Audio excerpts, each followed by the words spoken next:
3 का। हाँ पॉसिबल है इसका, है ना।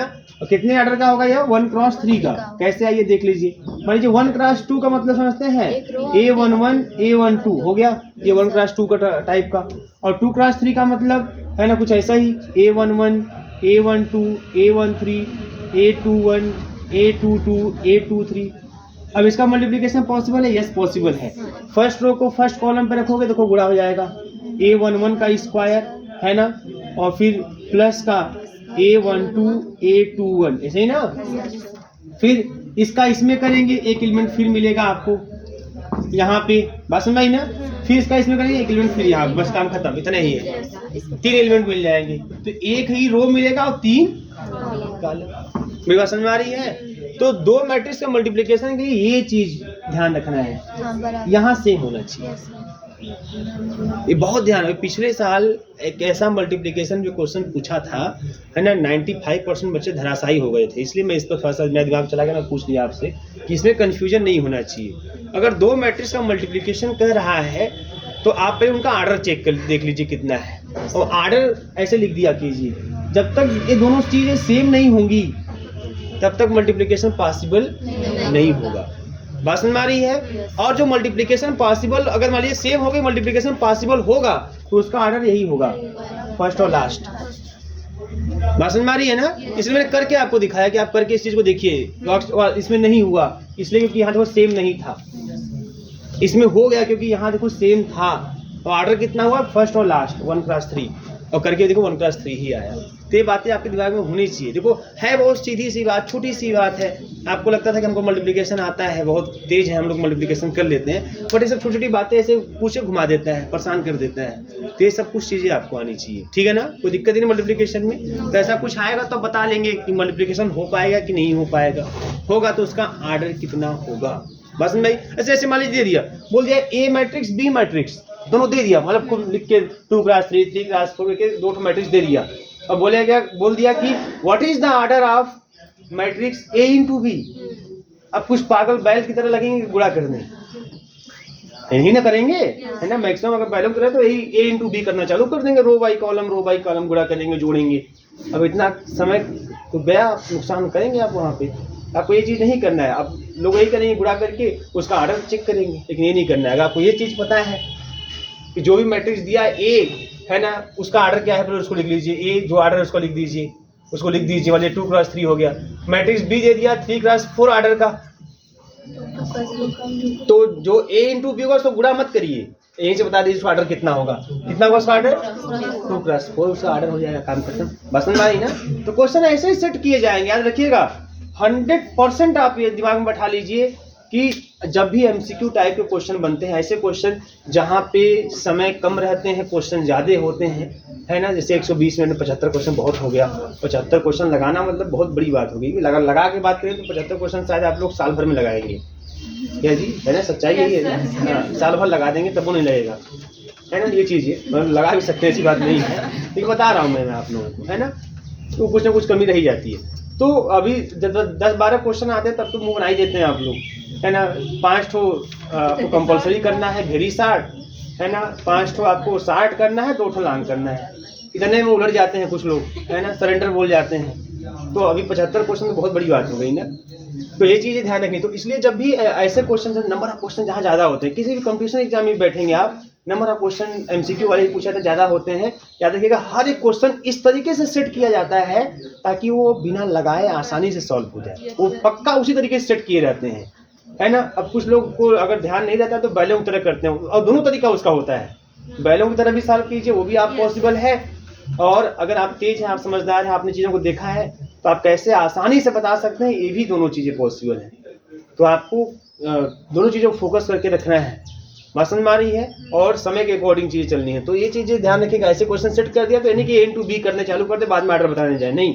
आप ये चीज़ जानते हैं तो आराम से कर सकते हैं, ये चीज़ जानते हैं तब बता सकते हैं मल्टीप्लिकेशन होगा कि नहीं होगा। जैसे मान लीजिए कोई ऐसे ही बेवकूफ़ बना सकता है, बहुत सिंपल तरीके से, है ना। बोल दिया ए और बी 2 मैट्रिक्स दे दिया, और बोलेगा what is the matrix A into B, है ना। 4 ऑप्शन। चलो पहले ऑप्शन में एक मैट्रिक्स को लिख दिया एलिमेंट के साथ, दूसरे में लिख दिया एलिमेंट के साथ, तीसरे में लिख दिया एलिमेंट के साथ, एक में लिख दिया नॉट एग्जिस्ट। आपको पता ही नहीं नॉट एग्जिस्ट का मतलब, पहले तो आपको, आप जो सामान्य बच्चे हैं जो नहीं ध्यान दिए हैं, है ना, अपने पूर्व नॉलेज के हिसाब से अगर देखें तो क्या करेंगे, तुरंत बुरा करना चालू करेंगे और फिर देखेंगे कौन सा आ रहा है। बस समझ आ रही है?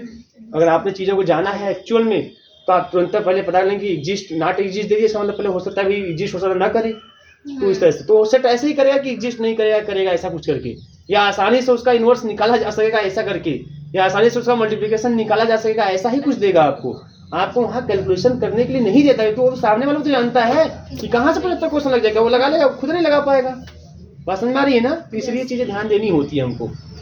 तो हर क्वेश्चन, हर एग्जाम में आपको ये चीज़ें एकदम अच्छे से बारीकी से ध्यान देना है। अब ये कुछ चीज़ें मैं आपको बता दूं, अब जान लीजिए खाली जानकारी के लिए आप, ठीक है ना।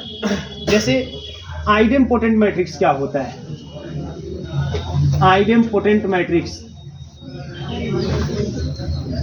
ठीक है। यहाँ से बहुत कुछ बातें नहीं पूछी जाएंगी, कुछ बातें पूछी जाती है यहाँ से, तो वो मैं बताऊंगा अभी, वो आगे चैप्टर में आएगा। लेकिन अभी यहाँ जान लीजिए डिफिनेशन इसका। आइडेम्पोटेंट मैट्रिक्स क्या होता है ना। A square matrix is said to be idempotent if A square is equal to A. उस मैट्रिक्स को हम आइडेम्पोटेंट मैट्रिक्स में स्क्वायर करने पे वही मैट्रिक्स आ जाए। बात समझ में आ रही है ना। फिर उसके बाद अभी ऐसा सबसे सिंपल एग्जांपल आइडेंटिटी मैट्रिक्स, ठीक है ना। आपसे कुछ नहीं पूछेगा, मैं बता दे रहा हूँ, जो चीज़ें बता रहा हूँ उसको अच्छे से आप गांठ मान लीजिए, ऐसे कुछ पूछेगा नहीं।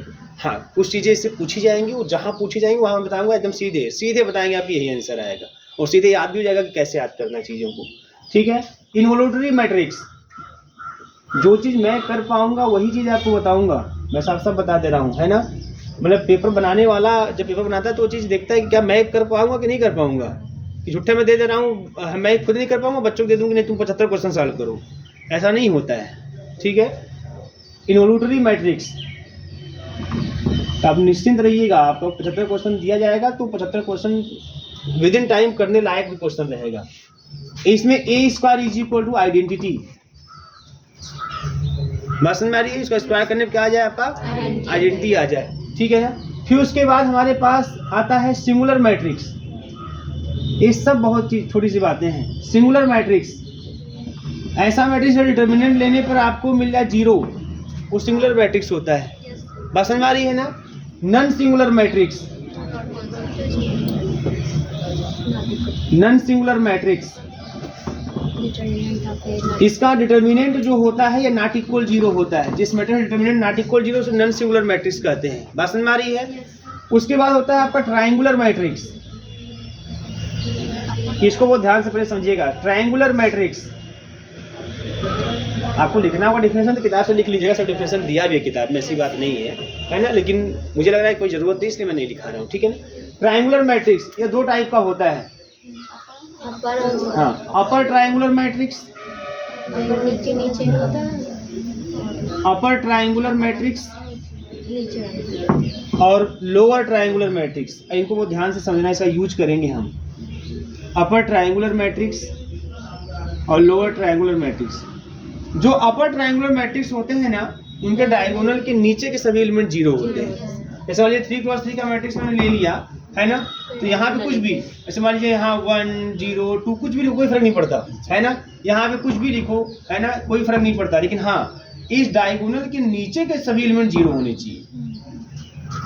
ऐसा मैट्रिक्स जिसके डायगोनल के नीचे के सभी एलिमेंट 0 हों उसे हम बोलते हैं अपर ट्रायंगुलर मैट्रिक्स। बात समझ में आ रही। ऊपर कुछ हो जाए कोई फर्क नहीं पड़ता उससे, ऊपर 0 है नहीं है, प्लस है माइनस है, कोई फर्क नहीं पड़ता, इमेजिनरी है रियल, कोई फर्क नहीं पड़ता। एक चीज फिक्स होना चाहिए कि इसके डायगोनल के नीचे के सभी एलिमेंट क्या होने चाहिए, 0 होने चाहिए। बात समझ में आ रही है ना। हाँ, और यहाँ पे देखिए लोअर ट्रायंगुलर मैट्रिक्स में, लोअर ट्रायंगुलर मैट्रिक्स की बात होती है कि भाई जो इसका डायगोनल है, मान लीजिए कुछ भी डायगोनल, मान लीजिए मैंने ये लिख दिया या कुछ भी लिख दिया, है ना, मान लो 2 भी लिख दिया था, कोई दिक्कत नहीं है। यहाँ पे मैंने 0 लिख दिया, 2 लिख दिया, -5 लिख दिया। लेकिन हाँ, यहाँ कुछ भी हो कोई फर्क नहीं पड़ता। यहाँ इस, है ना, इस ट्रायंगल में कुछ भी हो कोई फर्क नहीं पड़ता। हाँ, लेकिन इसके ऊपर सब 0 होना चाहिए। बात समझ में आ रही है ना। यहाँ पे लोअर ट्रायंगुलर, है ना, इस तरीके से चीज़ें होती हैं। तो बस लोअर ट्रायंगुलर में कुछ भी लिखिए, लेकिन उसके ऊपर जो बचता है शेष वो सब फिक्स 0 होना चाहिए। अपर ट्रायंगुलर में कुछ भी लिखिए, है ना, लेकिन उसके नीचे के जो एलिमेंट, जो शेष एलिमेंट है वो सब क्या होने चाहिए, 0 होने चाहिए। तो ऐसा मैट्रिक्स जिसके डायगोनल के नीचे के सभी एलिमेंट 0, है ना, वो सभी को बोलते हैं अपर ट्रायंगुलर मैट्रिक्स। और ऐसा मैट्रिक्स जिसके डायगोनल के ऊपर के सभी एलिमेंट 0 होते हैं उसे हम बोलते हैं लोअर ट्रायंगुलर मैट्रिक्स। ये आपके दिमाग में होनी चाहिए। बात समझ में आ रही है? ये भी नोट कर लीजिए हल्का सा आप लोग। ये सब छोटे छोटे बाण हैं, है ना? चलाइए आप लोग को क्या करना है। क्वेश्चन दे दिया है ना? अब यही क्वेश्चन मान लीजिए दिया, अभी मैं क्वेश्चन के रूप में ही ले रहा हूँ इसको कि for N E square matrix, for N E square matrix, for N E square matrix capital A, prove that number first A into A transpose into A and A plus A transpose are symmetric।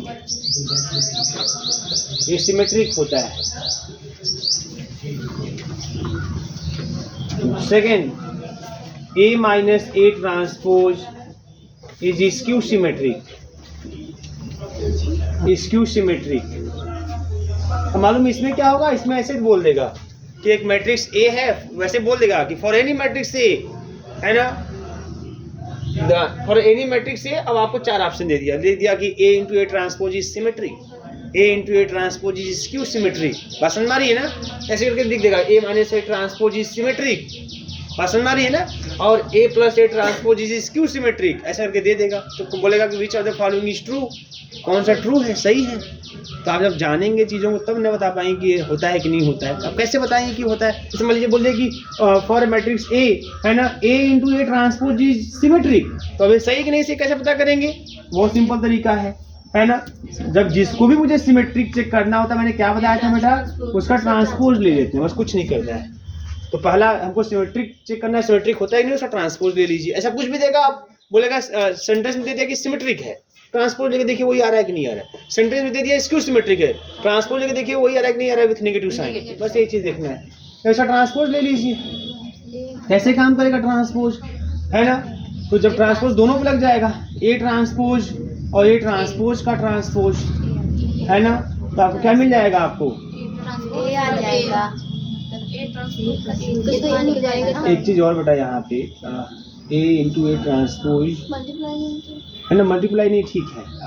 एक चीज रुक जाओ, नहीं transpose का transpose नहीं, एक चीज आपको ध्यान में, रुक जाओ नहीं तो फिर दिक्कतें आएंगी आप लोगों को।